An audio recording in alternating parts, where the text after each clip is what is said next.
सुमन जी, आप लोग कहते हैं कि भाजपा दलित विरोधी है, लेकिन भाजपा ने जो देश की सबसे बड़ी कुर्सी थी राष्ट्रपति की, कोविंद साहब को उन्होंने राष्ट्रपति बनाया। इसके अलावा जिन जिन स्टेट्स में बीजेपी की सरकार है, दलित मंत्री भी हैं, संगठन में भी उन्होंने दलितों को स्थान दिया है।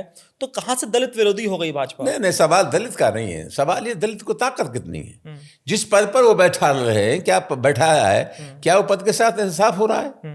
आपने द्रौपदी मुर्मू जी को राष्ट्रपति बना दिया, लेकिन द्रौपदी जी मुर्मू जी को राम मंदिर के उद्घाटन के टाइम पर तो बुलाया ही नहीं। रामनाथ कोविंद को आपने राष्ट्रपति बना दिया। बेचारे बेसहारा बेबस लोग, मंदिरों में कोई घुसने नहीं दे रहा राष्ट्रपतियों को। और इस हद तक गिरावट आ सकती है कि नरेंद्र मोदी देश के प्रधानमंत्री हैं और रामनाथ कोविंद जब देश के राष्ट्रपति थे तो राष्ट्रपति प्रोटोकॉल तोड़ करके प्रधानमंत्री को रिसीव करने जा रहा है। तो ये बेचारे मोहरे हैं, शक्तिहीन लोग हैं।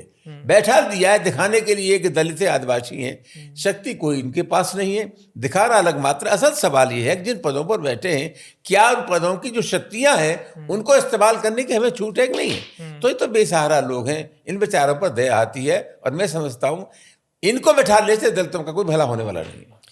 तो भाजपा को ऐसा क्या करना चाहिए कि भाई जिससे दलितों का भला हो? शक्ति देनी चाहिए उन नहीं, असल सवाल जहनीत का है, मानसिकता। भाजपा की नहीं शक्ति। भाजपा का जहां तक सवाल है, आप वो मालूम है कि जब इस देश का संविधान बनना था तो आरएसएस के लोग विरोध कर रहे थे। इनका कहना था कि जब मनु महाराज का संविधान हमारे देश में तो किसी और संविधान की आवश्यकता नहीं है। 1949 में जब डॉक्टर अंबेडकर जिंदा थे, उनका इन्होंने रामलीला मैदान में पुतला फगाया। 50-55 वर्षों तक राष्ट्रीय ध्वज इन्होंने आरएसएस के कार्यालय पर नहीं फहराया। तो कुल मिलाकर के ये तो बुनियादी तौर पर ही दलितों के खिलाफ है, आरक्षण के खिलाफ है। जहां तक बीजेपी का सवाल है, बीजेपी का तो मुखौटा है। ये बीजेपी कुछ नहीं है, आरएसएस द्वारा संचालित संगठन है। ये तो मनु को अपना आदर्श मानते हैं। तो कुल मिलाकर से ये अपेक्षा करना कि ये जन्मजात विरोधी हैं, इनका बड़े व्यवस्था में विश्वास है, तो बुनियादी तौर पर इनकी जो जहनीयत है वही दलितों के खिलाफ है। और इनसे ये अपेक्षा करना कि दलितों के कल्याण के लिए कोई काम करेंगे, मैं समझता हूं उचित नहीं है। आपने अयोध्या के राम मंदिर की बात की। अभी धर्म ध्वजा का स्थापना हुई, वहाँ पर सप्तऋषि मंदिर बनाया गया है, जिसमें अहिल्याबाई मंदिर भी है, जिसमें शबरी का भी मंदिर है। तो आपको लगता नहीं कि सांस्कृतिक दलित चेतना आएगी इससे, जिस तरह से भाजपा ने अपना चीजें बताई हैं? और कोई मंदिर में घुसने नहीं दे तो क्या करेंगे? असल सवाल क्या है? असल सवाल है अभी पद यात्राएं निकल रही है, हिंदू राष्ट्र बनाएंगे। कौन सा हिंदू, पहले बता दो ना। अखिलेश यादव जो उत्तर प्रदेश के मुख्यमंत्री नहीं रहे, तो मुख्यमंत्री निवास को आपने गंगा जी से साफ कराया। इस देश का राष्ट्रपति मंदिर में जा नहीं सकता, उनके लिए दरवाजे बंद हैं मंदिर के। तो कुल मिलाकर के कौन से धर्म की बात कर रहे हैं, क्या कर रहे हैं?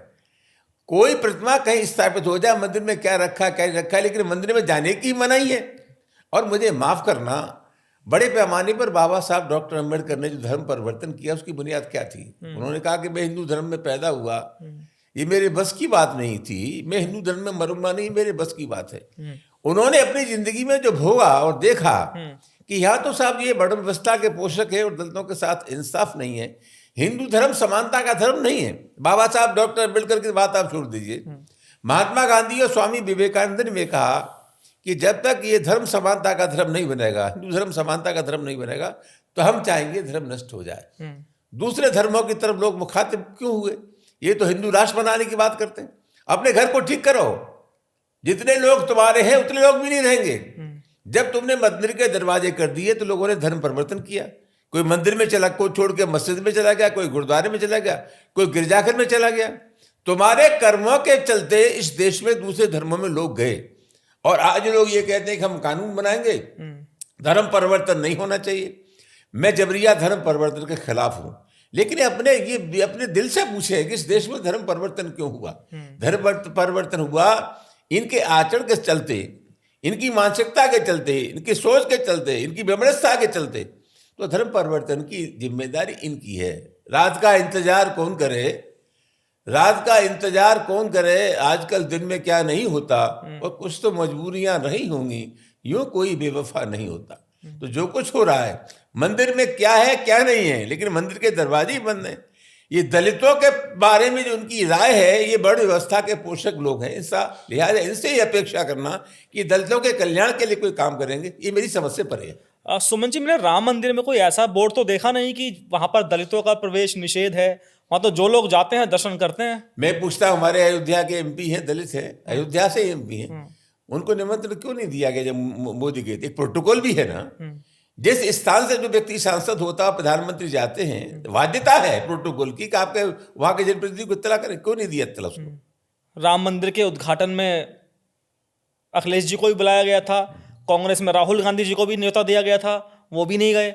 निमंत्रण में जब आपको निमंत्रण दिया जाता है तब तो आप जाते नहीं हैं, और जब नहीं मिलता तो आप उसको एजेंडा बना लेते हैं। अखिलेश यादव जी को आप राम मंदिर के उद्घाटन पर बुला रहे हैं, और अखिलेश यादव जी जब मकान खाली कर रहे हैं तो उसको गंगा जल से धुलवा रहे हैं। ये डुअल जो करेक्टर है, दोहरा आचरण है, ये नहीं चल सकता हमारे देश में। हम इनकी फीलिंग्स को जानते हैं, इनके जज्बात को जानते हैं, इनकी भावना को जानते हैं, सोच को जानते हैं, संस्कृति को जानते हैं। कुल मिलाकर के ये बड़े व्यवस्था के पोषक है और पिछड़ों दलितों के बुनियादी तौर पर खिलाफ।